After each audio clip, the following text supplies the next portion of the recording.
રામાયણ, ભગવદ્ ગીતા, આપણા ઉપનિષદો, શાસ્ત્રો એના વિશે આજના યુવાનો ઘણા દૂર હોય એવું આપણને લાગે છે. જે રીતે અત્યારે નવી પેઢી ઇન્સ્ટાગ્રામ રીલ સ્ક્રોલ કરવાની આદિ બની ગઈ છે, હવે એને 30 સેકન્ડનું કન્ટેન્ટ જોતું હોય છે, પણ આપણી કથામાં બેસીને લાંબો સમય સુધી એ કદાચ ધીરજ નહીં ધરી શકતી હોય. આજના સમય પ્રમાણે એને સ્વીકારવું પણ જરૂરી છે. એ ગૌ માતા છે, સૌથી મોટી સમસ્યા એ પણ છે. એમનું દર્શન આજે આપણે કરીએ છીએ રસ્તાઓ ઉપર. ખેતી કરનાર લોકો ઘટ્યા, ગામડાઓ ખાલી થયા, શહેર તરફ ગતિ કરી લોકોએ, અને પશુપાલન પણ ઓછું થયું.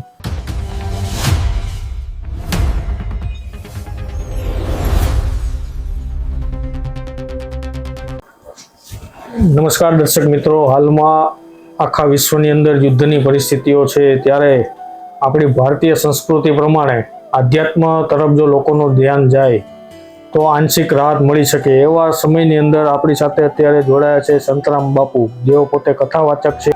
સ્વાગત છે આપનું ચક્રવાતની ગુજરાતીમાં. મહારાજ, હવે કથા વાચનની શરૂઆત ક્યાંથી થઈ અને આપને એવી પ્રેરણા ક્યાંથી મળી? આમ તો વૈષ્ણવ સાધુ પરિવારમાં મારો જન્મ થયો છે, અને એ પરિવારની અંદર સહજ કથા, રામચરિતમાનસ, ભગવદ્ ગીતા એ સહજ પ્રાપ્ત થયું છે. અને બાળપણની અંદર દાદાની જોડે યાત્રા કરવાનું થયું, અને લગભગ બીજા ધોરણમાં હું અભ્યાસ કરતો હતો. એ સમયે દ્વારિકા દર્શન કરવા ગયેલા, અને એ સમયે અમારો જે આખો સંઘ હતો એ બાલ્ય અવસ્થાના એ સ્મરણો છે મારા. બિલકુલ પહેલી વાર મેં વ્યાસપીઠના દર્શન કર્યા હોય તો એ દ્વારિકાની ભૂમિમાં ભગવાન દ્વારકાધીશના દર્શન કરીને ત્યાં અમારો સંઘ કથા શ્રવણ કરવા માટે બેઠો, અને પહેલી વાર ત્યાં વ્યાસપીઠના દર્શન થયા. કોઈ વૃદ્ધ બાપા ભગવત કથા ગાઈ રહ્યા હતા. એ ચિત્ર આજે પણ મારી સ્મૃતિમાં કાયમ માટે રહ્યું, અને ત્યાંથી એક કથાનો સંકલ્પ મનની અંદર જાગૃત થયો. અને પછી કથાનો પ્રારંભ કેવી રીતથી થયો, તો એ પછી અભ્યાસ માટે હું કૈલાસ ગુરુકુલ મહુવા, પરમ પૂજ્ય વિશ્વવંદ્ય મોરારી બાપુ કૈલાસ ગુરુકુલ છે મહુવાની અંદર, ત્યાં અભ્યાસ કરવા માટે હું ગયો. અને ત્યારે મારો કોલેજનો સમય ચાલતો હતો, અને એ સમયે એક પ્રેરણા મળી. કૈલાસ ગુરુકુલનું એ પાવન વાતાવરણ અને અનેક એવા સત કાર્યો જે એ ભૂમિમાં થતા પૂજ્ય બાપુની મિશ્રામાં, જેમાં અસ્મિતા પર્વ, સંસ્કૃત સત્ર, સદભાવના પર્વ આદિ વિદ્વજ્જનો, સંગીતજ્ઞો આદિ વિદ્વાનો, એમને શ્રવણ કરવાનો લાભ મળ્યો, એમને સાનિધ્ય મળ્યું, એમની સાથે સંવાદ કરવાનો અવસર મળ્યો. અને રામચરિતમાનસના ત્યાં પાઠ થતા વર્ષમાં 3 વખત, શ્રાવણ માસમાં માસ પારાયણ, ચૈત્ર નવરાત્રિ અને આસો નવરાત્રિ નવા પારાયણ. તો એ વાતાવરણ સહજ પ્રાપ્ત થયું, અને કૃપા થઈ, પરમ સાધુની કૃપા દ્રષ્ટિ. અને કથાના મૂળમાં જો કોઈ પ્રેરણારૂપ હોય તો એ વિશ્વવંદ્ય પૂજ્ય બાપુ. ટૂંકમાં નાનપણથી જ કથા વાચન અને આધ્યાત્મના બીજ આપના જીવન સાથે વણાઈ ચૂક્યા હતા.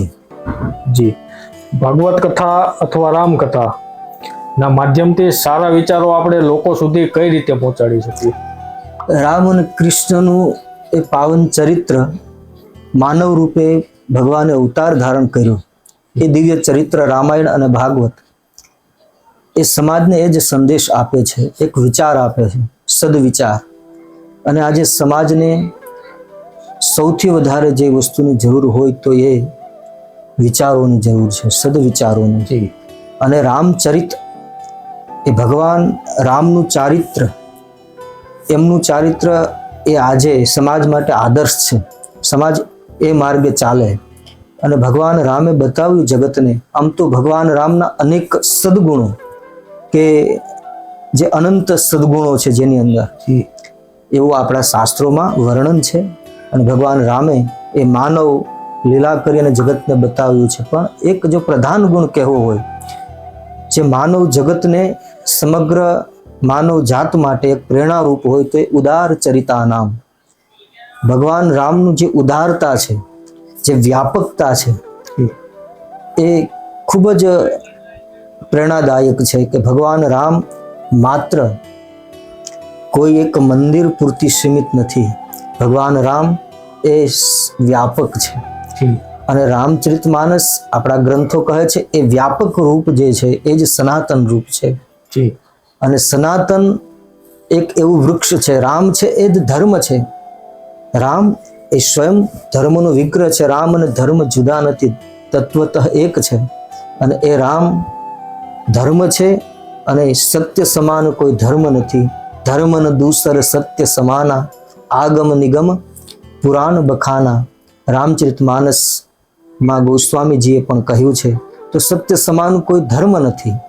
તો સત્ય એ જ તત્વતઃ ધર્મ છે અને એ રામનું રૂપ છે.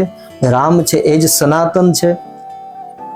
અને એ સનાતન પરંપરા એના આપણે વંશજો છીએ. તો એ રામના રસ્તે ચાલવું, કૃષ્ણના માર્ગે ચાલવું, એ ભગવાને પોતાના પાવન ચરિત્રો દ્વારા જગતને એ બતાવ્યું છે. હવે 90ના દાયકામાં જે લોકો જન્મ્યા છે, 90 થી 2000 સુધીમાં, એ સમયના જન્મેલા લોકો પોતાની યુવાની બાલ્ય અવસ્થામાં આ રીતના રામકથા અને ભાગવત કથાનું શ્રવણ કરતા હતા. પણ આજની યુવા ઝેનઝી પેઢી જે આ બધા વિષયોથી દૂર રહે છે, તો એના માટે એને પણ આ પ્રત્યે આકર્ષવા માટે આપના તરફથી શું આગામી આયોજનો છે? આ પ્રશ્ન બહુ જ જટિલ પણ છે આજના સમય માટે અને વિચારવા યોગ્ય છે. કારણ કે આજે શિક્ષણનું ખૂબ જ સ્તર વધ્યું છે સમાજની અંદર, યુવાઓમાં. પણ ધાર્મિક દ્રષ્ટિએ આપણે જોઈએ, અધ્યાત્મ દ્રષ્ટિએ, તો રામાયણ, ભગવદ્ ગીતા, આપણા ઉપનિષદો, શાસ્ત્રો, એના વિશે આજના યુવાનો ઘણા દૂર હોય એવું આપણને લાગે છે. અને આનું મુખ્ય કારણ એ છે કે લોકો રામાયણ અને ગીતાથી દૂર રહ્યા છે. જો જે વસ્તુનો અનુભવ એને થયો નથી, એટલે એને મૂળ રૂપમાં એ સમજી શક્યા નથી, એનો રસ એને પ્રાપ્ત થયો નથી.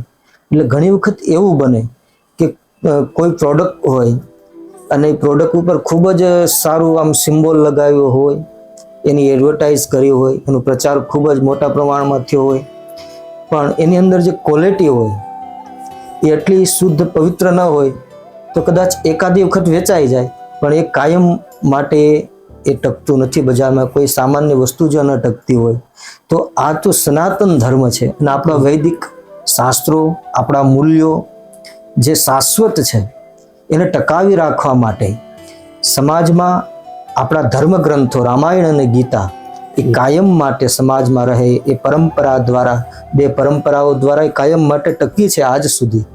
ગુરુ પરંપરા અને પિતા પુત્રની પરંપરામાં જે વારસો મળ્યો, જે આપણી પરંપરા મળી, સંસ્કારો મળ્યા, એ કાયમ માટે ટકાવી રાખવા માટે એ સૌએ વિચારવું બહુ જરૂરી છે. કારણ કે રામાયણ અને ગીતાના વિચારો જ આપણને સામાજિક, રાજકીય કે ધાર્મિક દરેક પ્રકારની સમસ્યાઓથી આપણને એ મુક્ત કરાવશે. પણ આપનો પ્રશ્ન ખૂબ જ સારો છે અને વિચારવા યોગ્ય છે કે આજના યુવાનો કેમ દૂર રહે છે. કારણ કે એ ત્યાં સુધી પહોંચ્યા નથી ને કંઈક એમાં પ્રવેશ નથી કર્યો. હવે આની પાછળ આપણે જે રીતે ટેકનોલોજીના ફાયદાઓ છે એ રીતના ગેરફાયદાઓને પણ ગણી શકીએ. જે રીતે અત્યારે જે નવી પેઢી ઇન્સ્ટાગ્રામ રીલ સ્ક્રોલ કરવાની આદી બની ગઈ છે, હવે એને 30 સેકન્ડનું કન્ટેન્ટ જોતું હોય છે, પણ આપણી કથામાં બેસીને લાંબો સમય સુધી એ કદાચ ધીરજ નહીં ધરી શકતી હોય, એના કારણે એ દૂર જઈ રહી હોય એવું આપને લાગે છે? જો એની પાછળ ઘણા બધા રીઝનો છે. મુખ્ય પહેલાં તો એક કોઈ ટેકનોલોજી, ઇન્ટરનેટ એક વરદાન રૂપ છે, એનો સદુપયોગ થાય અને આજના સમય પ્રમાણે એને સ્વીકારવું પણ જરૂરી છે. પણ લોકોને એક ટેવ પડી ગઈ. પુનિત મહારાજની એક વાત છે, એમ કહેતા કે પેલા માણસ ટેવ પાડે, પછી કોઈ એવી ટેવ પડી જાય અને ટેવના બંધનમાં માણસ એવો આવી જાય, એટલો બંધાઈ જાય કે એ ટેવ માણસને પાડે છે. કંઈક આજના યુવાનોમાં કંઈક આવું છે જેનો સદુપયોગ ઇન્ટરનેટ કે કંઈ પણ ભૌતિક સુખ સગવડોનો જે ઉપયોગ છે એનો સમ્યક ઉપયોગ જરૂરી છે, પણ અતિરેક એ તો નુકસાનકારક છે બધી જ રીતે. અને પરિવર્તન પણ સંસારનો નિયમ છે. એટલે પછી જૂની વાતોને પકડીને જે રૂઢિચુસ્તતા જે કાયમ માટે ટકાવી રાખવી અને પકડી રાખવી એ પણ યોગ્ય નથી. ધર્મ હંમેશા પ્રવાહિત છે, ગંગાની ધારાની જેમ છે. ગંગા જેમ પ્રવાહિત રહે છે એમ અવિરલ ધારા એ ધર્મની અને સમાજનું જે રૂપ છે એ બદલતું રહે છે, પણ મૂળને પકડીને. મૂળ એ સનાતન છે અને એ મૂળના કેન્દ્રમાં અનેક ફૂલો ખીલે. મૂળ વિના ક્યારેય ફૂલ ખીલે નહીં, અને નવા નવા ફૂલો ખીલવા જોઈએ. પણ એનો મૂળ અર્થ એટલો જ હું કહીશ, જે મારો ભાવ છે કે આજના યુવાનોને કેવી રીતથી આ ટેકનોલોજી સાથે જો આધ્યાત્મ વિજ્ઞાન અને ભૌતિક વિજ્ઞાન આજે બંને માનો કોમ્પિટિશન કરતા હોય એવું આપણને જોવા મળે છે. એક બાજુ અધ્યાત્મ તરફની દોટ છે, એક તરફ ભૌતિક વિજ્ઞાનવાદ છે. આ બંનેની જરૂર છે. બંનેનું સમન્વય આપણું શાસ્ત્ર કરે છે ઓલરેડી. આપણા ધર્મ ગ્રંથોમાં એમનો એક ભાવ છે, પણ ત્યાં સુધી આપણે જવું પડશે, થોડી ધીરજ રાખવી પડશે. અને હું તો કથાઓમાં કહ્યા જ કરું છું કે તમે કથાઓમાં ન જાઓ તો તમારા દીકરા દીકરીઓ અભ્યાસ કરે છે, લગભગ બધા આજે શિક્ષિત છે ગામડાઓની અંદર પણ, તો પોતાના ઘરે જ્યારે રજા હોય કમસે કમ વીકલી સન્ડે 1 કલાક માટે તમારા ઘરની અંદર રામાયણ મહાભારત વસાવો અને તમારા દીકરા દીકરીઓને કહો કે એ વાંચે ને તમે સાંભળો, જેથી આપણી પરંપરા જળવાઈ રહેશે, તમારે સત્સંગ થશે, સ્વાધ્યાય થશે અને તમારા એ છોકરાઓને વારસો કાયમ માટે મળતો રહેશે. હવે પ્રવર્તમાન સમયની અંદર સામાજિક કઈ કઈ એવી સમસ્યાઓ આપ ગણો છો અને એને આધ્યાત્મિકતાની તરફ લાવીને એનો શું ઉકેલ લાવી શકાય? સૌથી મોટી સમસ્યા આજના વ્યક્તિઓની, આજના સમાજની એમ કહી શકાય કે કોપી માણસનો એક સ્વભાવ થઈ ગયો છે. માણસ દુઃખી શું કામ છે, કઈ ને કઈ નિરાશા વધતી જતી હોય એવું કેવું દેખાય છે હરેક ક્ષેત્રની અંદર. ત્યારે એના મારા વ્યક્તિગત વિચાર પ્રમાણે એક તો કોપી કરવાનો સ્વભાવ, કોપી, કોમ્પિટિશન. માણસ આજે જે દુઃખી છે એ કોઈ વ્યક્તિથી કોમ્પિટિશનમાં ઉતર્યો છે, સ્પર્ધામાં. અને સ્પર્ધા કોઈ સ્પોર્ટમાં હોય, રમત ગમતમાં તો એ બરાબર છે, પણ જીવનની અંદર સ્પર્ધા એ માણસને દુઃખી કરે છે. આધ્યાત્મ કહે છે, આપણું શાસ્ત્ર કહે છે આજે હરેક ક્ષેત્રની અંદર સ્પર્ધાઓ, એમાં ધર્મ જગત પણ બાદ નથી. હરેક ક્ષેત્રમાં જે એકબીજા સ્પર્ધા કરે, એકબીજા નકલ, કોપી છે, કાર્બન કોપી છે. કોપી ક્યારે ઓરિજિનલ નથી હોતી. એટલે બહુ જરૂરી છે કે આપણે સત્યને સમજીએ, જે આપણા પાવન ગ્રંથોને સમજીએ અને થોડો સમય લઈ. અને એમાં આપણો દેશ યુવાઓનો દેશ છે અને સૌથી મોટી આજે વૈશ્વિક સમસ્યા તો એ છે કે વધતી જતી વસ્તી, જે વિશ્વ માટે એક ચિંતાનો વિષય છે. એમાં આપણો ભારત દેશ પણ એક ખૂબ જ વિશાળ વસ્તી ધરાવતો દેશ આપણે જાણીએ, પણ 2 પ્લસ પોઈન્ટ છે. એમાંનું ભારત પાસે વસ્તી છે પણ સાથે સાથે યુવાઓનો દેશ છે, આ પ્લસ પોઈન્ટ છે. અને યુવાનો અને આ દેશ કૃષિ પ્રધાન છે. કૃષિ વિશે જે ખેતી પ્રધાન ધરાવતો આપણો દેશ, આજે વિચારો એમની સાથે ખેતીને હું જોડું છું એટલે થોડું આમ વિષયાંતર જેવું લાગે, પણ એનું મૂળ જોડાયેલું છે. કારણ કે અન્ન એવું મન, એવું આપણા શાસ્ત્રમાં કહ્યું છે. આજે જે અન્ન પાકે છે એ અન્ન ફર્ટિલાઇઝર્સ અને પેસ્ટિસાઇડથી જે કેમિકલ યુક્ત જે ખોરાક આજે જે લોકો ખાય છે અને એના દ્વારા એનું મનનું નિર્માણ થાય છે. આપણો આ દેશની સાચી ઓળખાણ, પહેચાન જે છે એ ગાયથી છે, કૃષિથી છે અને કૃષિ કરનાર એ કિસાનથી છે. આ ઋષિ મુનિઓએ આપેલી પરંપરા છે વૈદિક કાળમાં ઉપનિષદોમાં ઉપનિષદના ઋષિઓ યજ્ઞ પણ કરતા અને કૃષિ પણ કરતા અને ગૌપાલન પણ કરતા. તો એ પરંપરા તરફ ફરી પાછું આપણે જ્યાં હતા એ દિશા તરફ આપણે જવું પડશે, ત્યારે સાચા અર્થમાં સમાજની સમસ્યાઓ કાયમ માટે હલ થશે. પણ આ નવી પેઢીની એ પણ એક સમસ્યા છે કે એના બાપ દાદાઓ તો કેટલી પેઢીઓથી કૃષિ સાથે જોડાયેલા છે, પણ નવી પેઢીને અત્યારે ખેતી નથી કરવી. એના માટે આપ શું કહેશો? કૃષિ એ શ્રેષ્ઠ, એક વ્યવસાયની દ્રષ્ટિએ એ શ્રેષ્ઠ સ્થાન છે, એમ કહી શકાય. પ્રથમ સ્થાન છે ગૌપાલન અને કૃષિ. સમય અનુરૂપ ભૌતિક જે વાદ છે અત્યારનો, એમાં પણ આપણે એમની સાથે, સમયની સાથે રહેવું પડશે. પણ કૃષિ પ્રધાન દેશ હોવાના લીધે આપણે એ કૃષિને પણ સંભાળવી પડશે. કારણ કે આજે બને છે એવું કે કૃષિ પ્રધાન દેશ હોવા છતાં કોઈ અનાજ, કોઈ દૂધ છે, ફળ ફૂલ છે આદિ આપણે વિદેશોમાંથી આયાત કરીએ છીએ. આ મોટી સમસ્યા છે આજે. ને કદાચ ગમે ની આ કડવું સત્ય છે કે અહીંયાથી ઘણી એવી વસ્તુ જે આપણી માટે ગૌ માતા છે, સૌથી મોટી સમસ્યા એ પણ છે. એમનું દર્શન આજે આપણે કરીએ છીએ રસ્તાઓ ઉપર. જે પશુપાલન અને કૃષિ એકબીજા સાથે જોડાયેલા છે, એકબીજાના પૂરક છે. આજે બન્યું છે એવું કે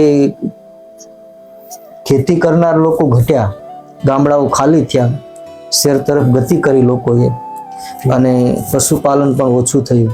જેથી કરીને જે ગાયનું જે પંચગવ્ય આદિ જે દ્રવ્યો દ્વારા જે કિસાન અને કૃષિ બંને સમૃદ્ધ થતા હતા, જેનું પોષણ થતું હતું, એ આજે નબળું પડવા લાગ્યું અને જમીનની અંદર પોઈઝન વધવા લાગ્યું. તો સૌથી મોટી સમસ્યા એ છે કે લોકોને શુદ્ધ આહાર મળે, સાત્વિક આહાર મળે, તો મન એ સાત્વિક વિચારો વાળા થશે. આપના આગામી કાર્યક્રમો વિશે આપણા દર્શક મિત્રોને થોડી માહિતી આપો. જી,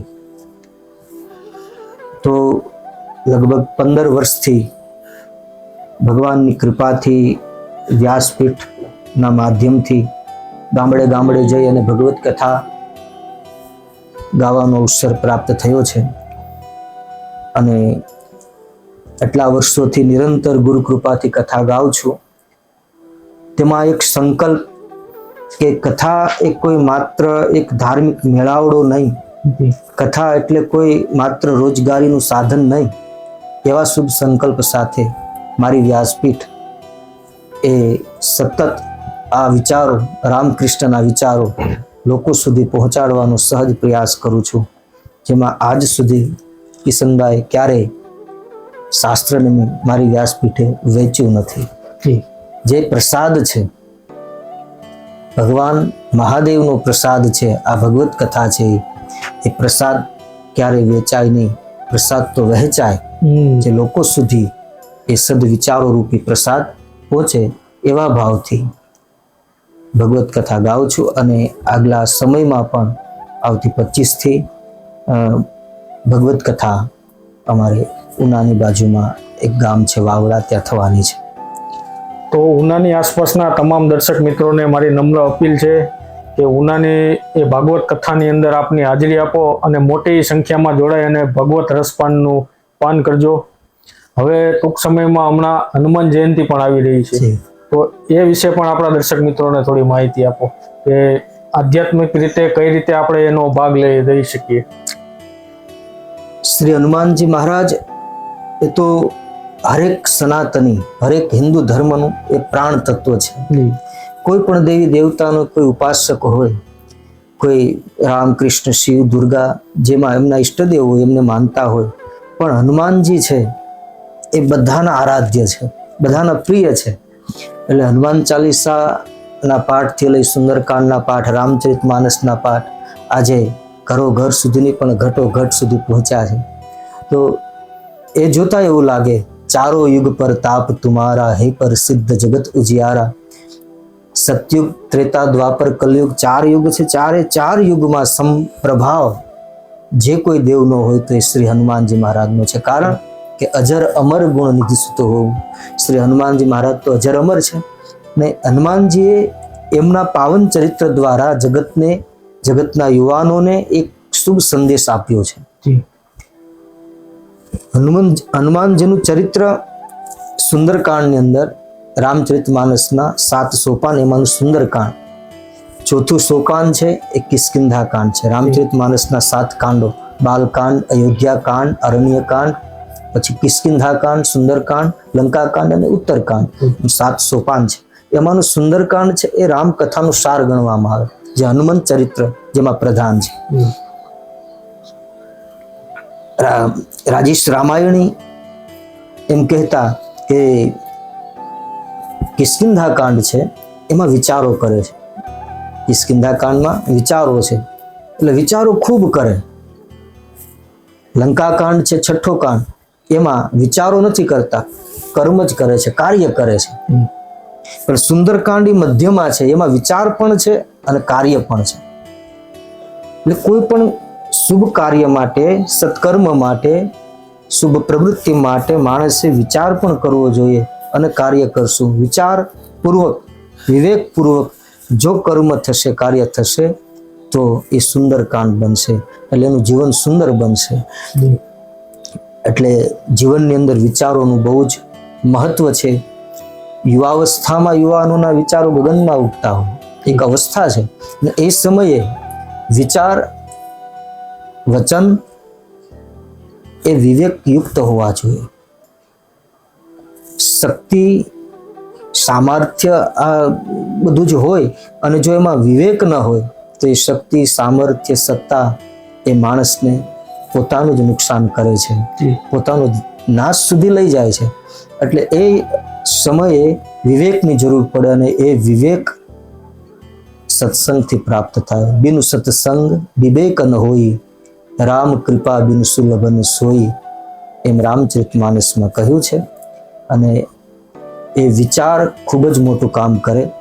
એક વિચાર કેટલું મોટું કામ કરે એની માટેનું એક દ્રષ્ટાંત હંમેશા કયા કરું કે જર્મનની કોઈ એક ઘટના, એક બાળક સ્કૂલમાં ભણવા ગયું અને એને ભણવામાં થોડું મંદ બુદ્ધિનું એ બાળક, જેને દિવ્યાંગ કહેવાય. એટલે એમના ટીચરે એક પત્ર લખી દીધો કે તારા મમ્મીને તું આપજે. એ પત્ર લઈને આવે છે, બાળકને તો ખબર નથી શું લખ્યું છે.